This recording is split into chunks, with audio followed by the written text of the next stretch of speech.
प्रिय बंधुगण स्वागत करुछि आपणको आमरे हॉरर स्टोरी रो दुनिया को।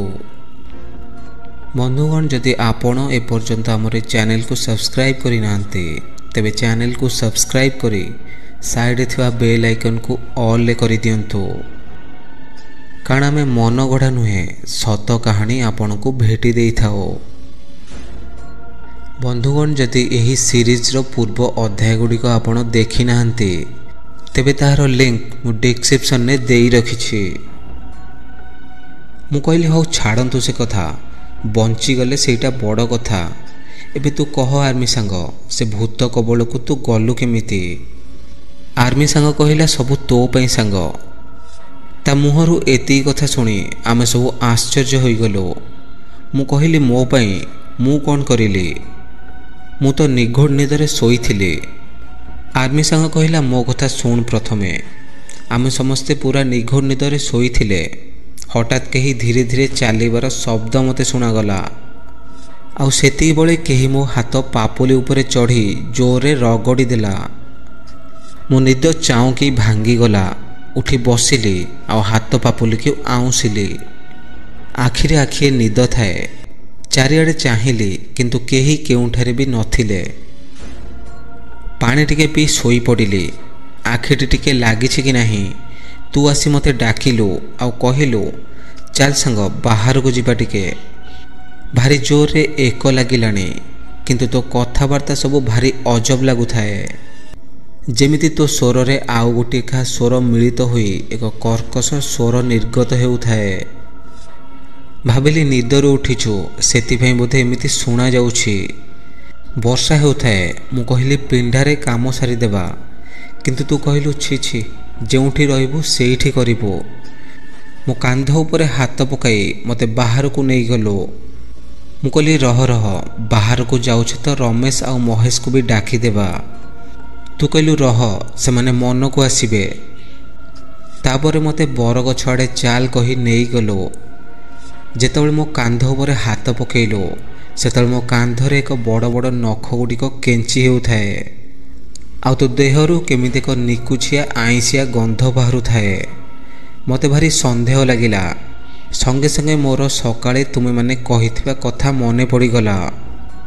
मु तो हाथ को मो कांधरु काढ़ी हाथ को ओलटाई पिठी पछरे रखी पचारिली सत कह तू किए? तू केबे भी रंजन नुहे। सत कह तू किए नले तते एठी शूट करदेबे। से तो रूप छाड़ी ता निज रूप को चली आसिला आ मो सामने आसी ठिया हैला। ता आखिरे एपरी लागुथिला जेमिति रक्त रे जळुछि। आउ ता मुह सारा खाली छुरी रे कटा होइथिया भली क्षत, संपूर्ण विकृत। हाथ रे भी खाली कटा जाइथिबा भली क्षत।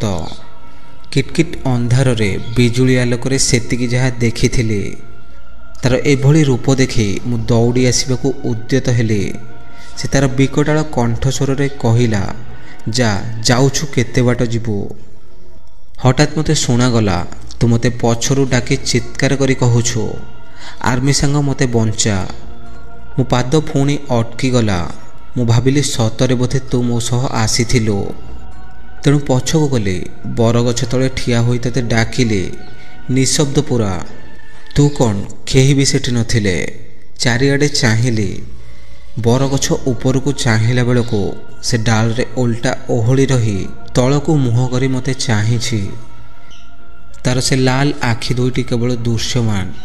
हठात ता हाथ दुईटी तलको बढ़ाई तंटी को जोर रे चिपी धरिला।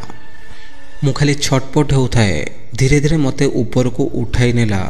खसीबा को बहुत चेष्टा करुथाए किंतु पारिलिनी। भाविली बंचीबिनी आओ। तापरे तुमे माने सेठी पहुँचिल। आर्मी सांग ठारू एती कथा सुनिबा बेलको आमे सब डर रे सोईबा जगार उठी जाकीजुक होई बसिथिलु।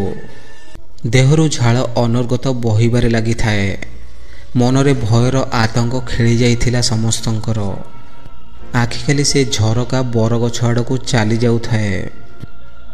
एमिति एमिति गपसप आलोचना मध्यरे मध्याह्न भोजन धरी आसी पहुँचिले गाँवर दुईटी पिला। मुखिया महाशय सेमानक हाथ रे पठाई थिले। मु पचारिली मुखिया महाशय कहीं आसिलेनी बोली। ସେମାନେ କହିଲେ ତାଙ୍କର କିଛି କାମ ଅଛି, ସେଥିପାଇଁ ସେ ଯାଇଛନ୍ତି କୁଆଡ଼େ। ମା ଆମ ହାତରେ ପଠାଇଛନ୍ତି। ତାପରେ ସେମାନେ ଚାଲିଗଲେ। ଉଠିବା ତ ଦୂରର କଥା, ହଲିବା ବି ଆମ ପକ୍ଷରେ କାଠିକର ପାଠ ହୋଇ ପଡ଼ୁଥାଏ। ଡରରେ ପେଟକୁ ଦାନା ଯାଉନଥିଲା। ରମେଶ ସାର୍ଙ୍କ ହାତଟା ଭାଙ୍ଗି ଯାଇଥାଏ, ତେଣୁ ତାଙ୍କୁ ପ୍ରଥମେ ଖୁଆଇ ଦେଲି, ତାପରେ ମୁଁ ଖାଇଲି। ଆର୍ମି ସାଙ୍ଗ ଖାଇଦେଇ ନିଘୋଡ଼ ନିଦରେ ଶୋଇପଡ଼ିଲା। ଆମକୁ ବି ଭାରି ହାଲିଆ ଲାଗୁଥାଏ। ରତିକାନ୍ତ ସାର୍ ଆଉ ମୁଁ ଭାବୁଥାଉ କି ମୁଖିଆ କାହିଁକି ଆସିଲେନି। ମୁଁ କହିଲି ଯଦି ସନ୍ଧ୍ୟାବେଳେ ନ ଆସିବେ ତାହେଲେ ଆମେ ଜାଣିବା କେମିତି? ଯଦି ଆଜି ରାତିରେ ପୁଣି ସେ ଆସେ ଆଉ ଆମକୁ ମାରିଦିଏ? ରତିକାନ୍ତ ସାର୍ କହିଲେ ଏମିତିରେ ତ ଡରରେ ଅଧା ପ୍ରାଣ ପଳାଇଲାଣି, ଆଉ ବାକି ପ୍ରାଣତକ ନେଇଯିବ ସେ। ଏମିତି କଥା ହେଉ ହେଉ କେତେବେଳେ ଆଖି ଲାଗିଯାଇଛି ଆମର। ସନ୍ଧ୍ୟା 6ଟାରେ ଆସି ମୁଖିଆ ମହାଶୟଙ୍କ ଡାକରେ ନିଦ ଭାଙ୍ଗିଲା ଆମର। ଦେହ ହାତ ସବୁ ଦରଜରେ ଫାଟି ପଡ଼ୁଥାଏ। ଚାହା ଆଣିଥିଲେ ପିଇଲୁ। ବୈଦ୍ୟ ମହାଶୟ ମଧ୍ୟ ଆସିଥିଲେ। ସେ ଆମର ସେ ସକାଳର ଔଷଧ ସବୁ କାଢ଼ି ନୂଆ ଲେପ ଲଗାଇଦେଲେ। ଏହାପରେ ବୈଦ୍ୟ ମହାଶୟ ଚାଲିଗଲେ। ବୈଦ୍ୟ ମହାଶୟ ଚାଲିଗଲା ପରେ ମୁଖିଆ ତାଙ୍କ ବ୍ୟାଗରୁ କାଢ଼ି ଗୋଟିଏ ଗୋଟିଏ ତାବିଜ ଆମ ହାତରେ ବାନ୍ଧିଦେଲେ, ଆଉ କହିଲେ ମଧ୍ୟାହ୍ନରେ ଏହାରି ପାଇଁ ଯାଇଥିଲି, ସେଥିପାଇଁ ଆସିପାରିଲିନି। ସେ ବହୁତ ଭୟଙ୍କର, କାହାକୁ ବି ଛାଡ଼େନି ସେ। ମୁଖିଆଙ୍କ ଠାରୁ ଏସବୁ କଥା ଶୁଣି ଆମ ଛାତି ଧଡ଼ପଡ଼ ହେଉଥାଏ। ପୁଣି ଏକ କରାଳ ଅନ୍ଧକାର ମାଡ଼ି ଆସୁଥାଏ। ମୁଁ ପଚାରିଲି ମୁଖିଆ ମହାଶୟ କିଏ ଭୟଙ୍କର? କାହିଁକି ବି ସେ କାହାକୁ ଛାଡ଼େନି? କିଏ ସେଠାରେ ଅଛି? ମୁଖିଆ ମହାଶୟ କହିଲେ ଏମିତି ଏକ ଘଟଣା ଘଟି ଯାଇଥିଲା ଏ ଗାଁରେ। ସେଦିନଠାରୁ ଏ ଗାଁ ସଙ୍କଟରେ ପଡ଼ିଛି। କାହାକୁ ବି ଛାଡ଼ୁନି ସେ। ତା ଡରରେ ଗାଁ ଲୋକମାନେ ପିଲାମାନଙ୍କୁ ସ୍କୁଲ ଛାଡ଼ୁନାହାନ୍ତି।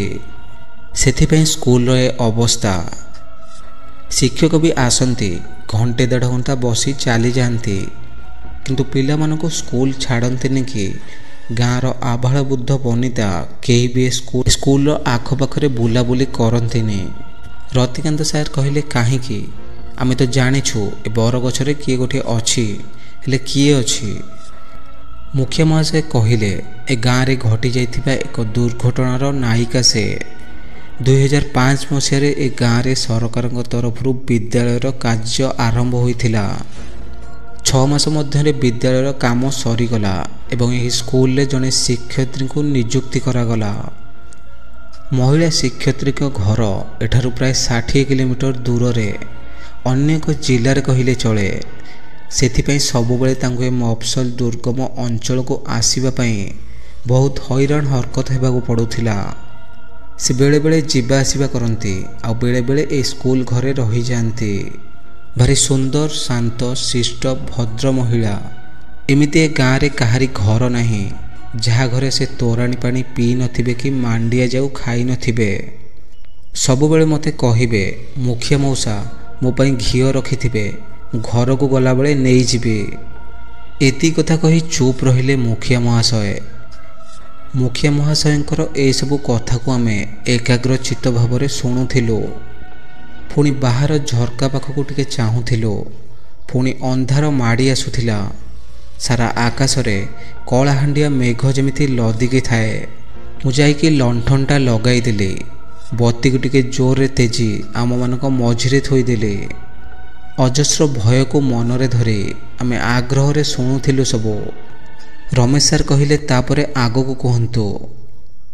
ତାପରେ ମୁଖିଆ ମହାଶୟ ପୁଣି ଆରମ୍ଭ କରିଲେ।